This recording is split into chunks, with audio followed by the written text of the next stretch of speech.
Rachael Ray Double R doing some double M's.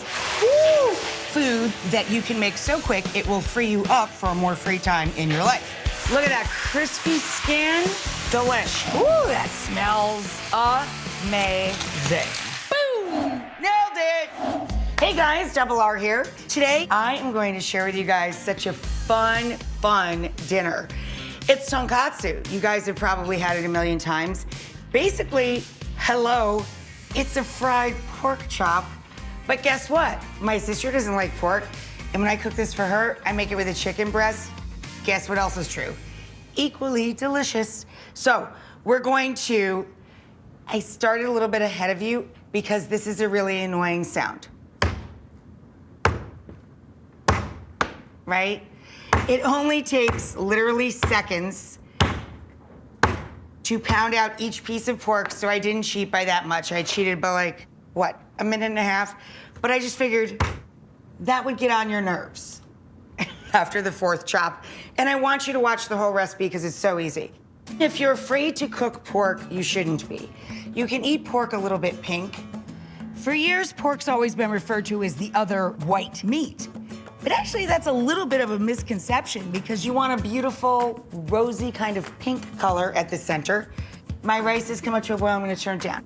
I also cheated with that because I don't usually make this. I'm just showing you, some people like to have this with rice. So I put a cup of rice in just to package directions. Seriously, just to package directions. But I usually just serve it with sliced tomato and some crispy cabbage or Napa, or even just crispy iceberg lettuce shredded on the side. I think that's perfect.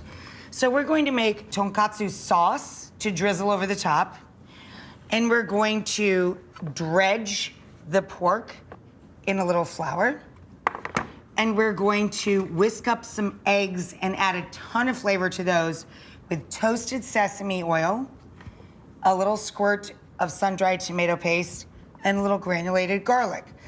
That's gonna give it kind of an umami, or all of your senses, your whole palate involved in the flavor.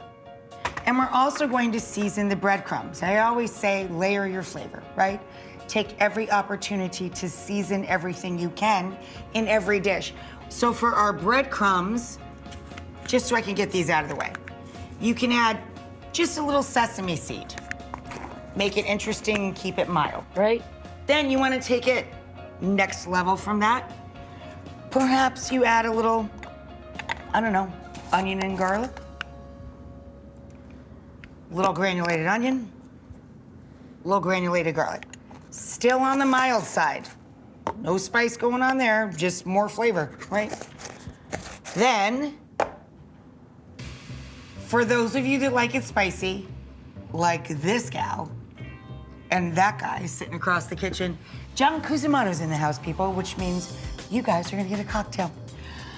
We're gonna add togarashi, or Japanese 7-spice. Most people just call it 7-spice. You can order it online, buy it in most larger supermarkets.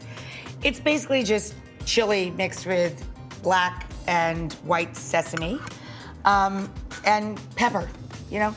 So if you don't have or don't want to buy this, guess what you can do? Add the sesame seed, the garlic, the onion, and chili powder. You own that, right? If you like spicy food, you already own that. So we're good.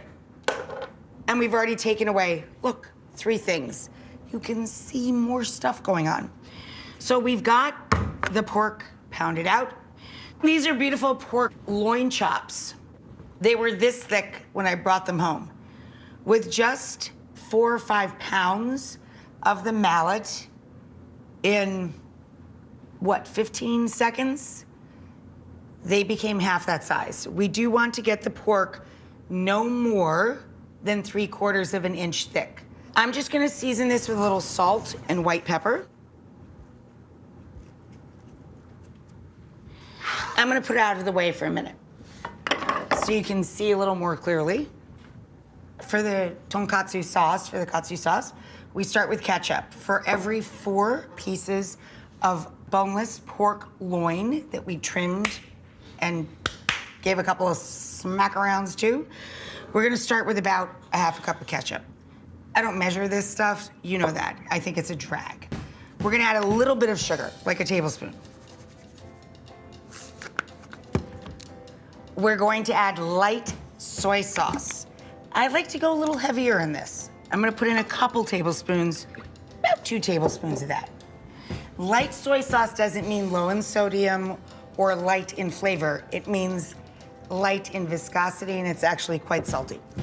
We're going to add a fat squirt of yellow mustard. I have some friends, my friend Kim, absolutely hates yellow mustard, but she absolutely loves Dijon mustard and brown mustards, and I'm like, okay, you're just being kind of cranky, because it's all mustard seed and tastes like mustard, but whatevs. Please feel free to put in any color of mustard that you prefer. We're gonna do a splash of mirin, just like sweet cooking rice, wine. I would call it more of a seasoning device. Like, I wouldn't drink this out of a glass, let's just say, okay? We're gonna put in a splash of sweet rice mirin, and we're gonna put in a splash of Worcestershire. We're gonna put in just a pinch, and I mean literally a pinch. This can go way wrong on you. Little bit of allspice, pinch. And we're gonna put in a black pepper, fat pinch. And we're gonna put in a little granulated or powdered garlic, okay? Now our sauce is kind of there, kind of done. We're gonna mix this together carefully. The ketchup is heavy, so be a little bit patient, especially if you're working in an impossibly small bowl like the one I chose. I try and pick bowls and pans that are too small for what I'm doing so you can see better. I know, I'm very thoughtful about that. Just kidding.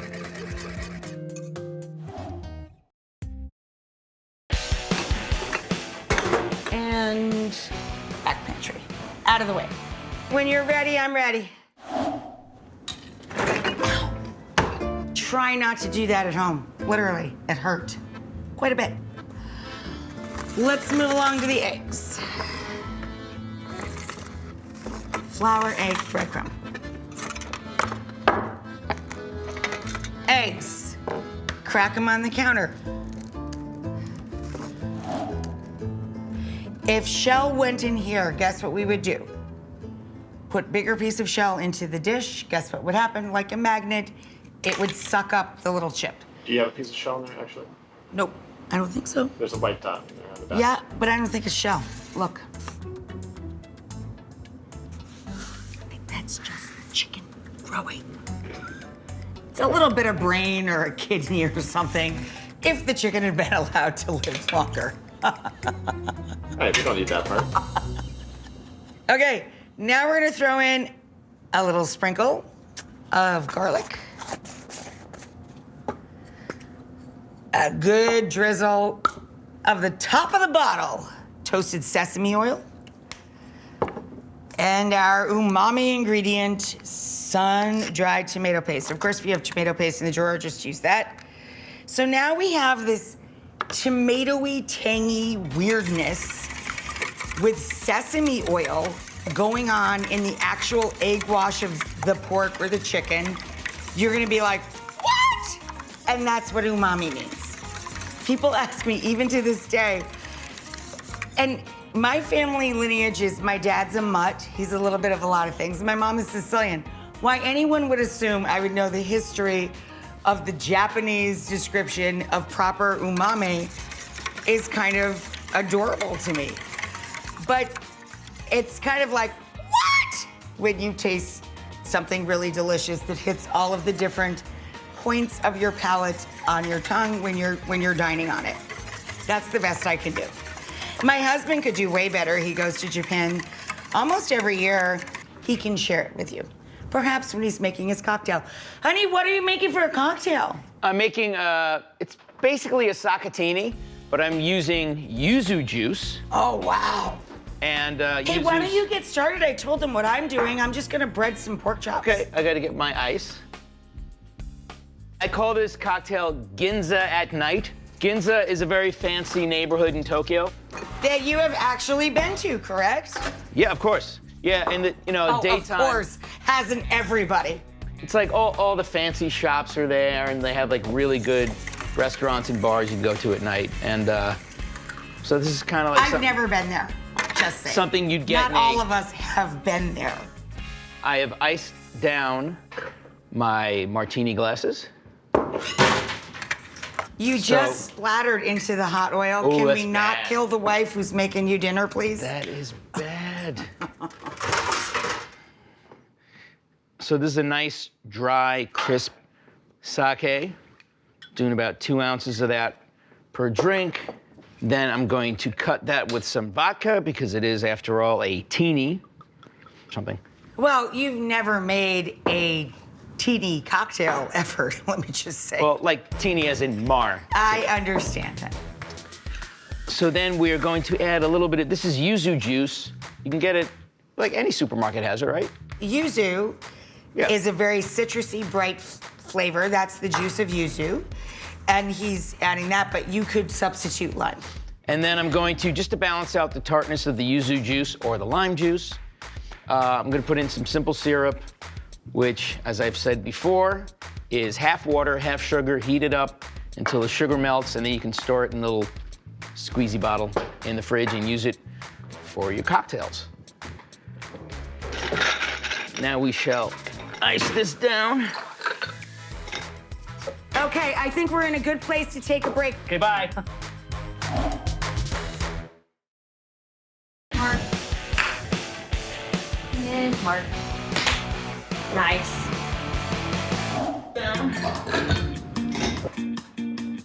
Over here, standard breading procedure going on. Flour, egg, panko or breadcrumb. I'm using panko, and we're just flipping this around, and we let the excess umami egg drip off. And when you get to the breading, whenever you're breading, not only should you flavor the breadcrumb for whatever cuisine you're cooking that evening, right? But really pack it. Like, press it down. Don't be afraid of it. Don't just do this little thing. When you get to the bread part, you really want that to adhere and make a lovely crust for you. But don't let breaded things set. That ends up in a doughy mess in your pan where literally the coating will detach from the protein. You never bread and, oh, I'm gonna get that done way ahead of time. The only exception I can think of is onion rings. You would chill for a bit. But cutlets of any kind, get them into the oil once you coat them. Once you coat and set, get it in there, which anyway, we're going to do. I finished the drink, if anyone cares. I know we're talking about breading and all that. It's very important. Shook the drink, poured it in the glass, and then Someone is garnished it. feeling very ignored. Oh. Garnished it with a little lime twist. You know So who's what? just like him? The dog. Looks like him. She has a little salt and pepper beard, even though she's only 1 year old. She loves to sleep, loves it. Sometimes I fall asleep right in the middle of a cocktail segment. And her favorite thing is attention. Just saying. Honey, could I try that cocktail? Me! Could I try that cocktail? It looks so amazing. That's more like it. Sure, hon. Let me get it over to you before I fall asleep. Erratically.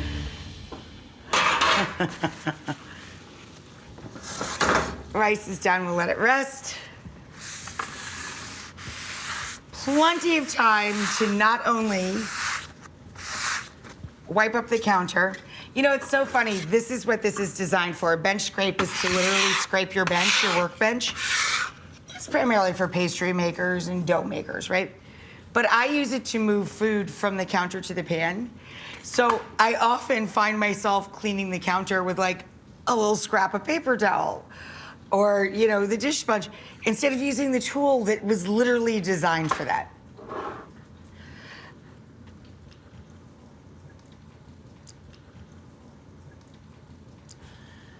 That is delightful Thank and you. crisp, very clean. It tastes sort of like limeade or lemonade. It doesn't taste like a cocktail, like it doesn't taste like alcohol at all. It is. Okay, I believe you. I'll probably know in about 20 minutes. But it has a little bit of that sake flavor that kind of hits you Delicious. in the back of the throat. It's delicious. Thank you. Oh, the pan's already ready. Be over here doing the Tonkatsu dance. Katsu, katsu, bubatsu, banana, fana, fofatsu, me, my, momatsu, katsu. Where's the big knife? I have it. Yay. I have the world's tiniest cabbage. Look how tiny this is. It's so adorable. This is the tiniest Savoy cabbage I think I've ever seen in my life. Savoy cabbage is light and fluffy, light in weight. Of course, you can use white cabbage, you can use Napa, you could use red, you could use iceberg lettuce. You just want a crunchy surface to put your tonkatsu on. And John asked me never to mention it again, but then he mentioned it the other day, so I'll mention it yet again. One time I sent John out to get white cabbage, and he came back screaming at me, and I'm like, why are you so frustrated? And he said, this store doesn't have any white cabbage, it only has green and purple. Purple cabbage is actually called red cabbage, and white cabbage, he's right, it isn't white, it is in fact light green in color. Why would they do that? He's still angry about it. This was years, okay? So we're going to use this as our drainage system for the pork. And literally, I love the idea that the hot fat from the crispy pork is literally sitting and setting into the cabbage. Gives it more flavor. So our chops have cooked about 6 or 7 minutes. And again, you do not want to take this past pink. We'll continue on when we come back.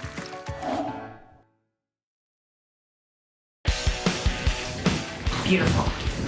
3, 2, 1, and go ahead, Rachel. So I'm gonna pull them out, spinning them around in the fat first to make sure both sides are equally crispy and crusty. And I'm gonna drop it straight on in there, onto the cabbage. It's like a hot dressing to me, okay? Honey, could you turn that oil off for me? And then we're gonna bring that down here and do the first round of the sauce across. And then serve the extra, of course, with the meal at the table. All right, here we go. Then I cut around the cores, you could see from the tiniest cabbage in the world. Pretty piece there. Get all the little scraps with the bench scrape. All right, let's clean up that one edge. There's a little bit of splatter there on that one edge. Does that look pretty? We'll just think of it as moisturizer for the platter. Then we're gonna take our tomatoes.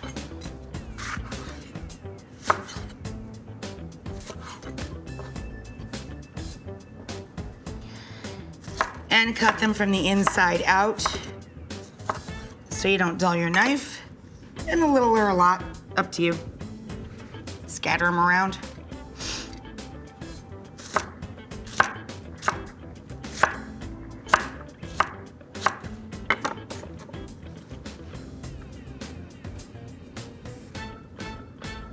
I think we're good. That looks fine to me. Never put a tomato in the refrigerator. It is a death chamber for a tomato. It turns them grainy, takes away any flavor that they have when you pick them. And I always store them upside down, just like that. They'll last a couple days longer if I keep them like that. Now I have, because of the time of year it is here, I happen to have garlic chive and the chives you can get at the regular grocery store.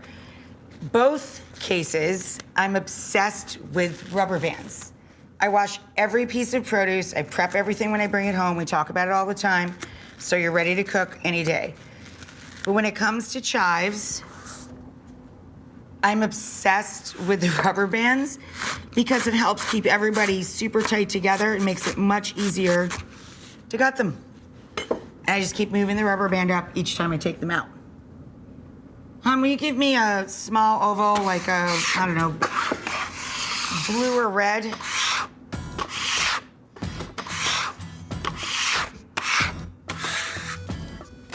That's the rest of our chive.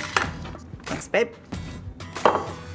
Now we're going to take rubber spat, fluff the rice a little.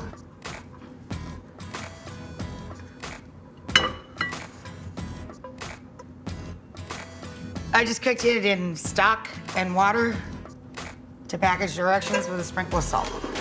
There you go. Extra sauce on the side. Boom! Done.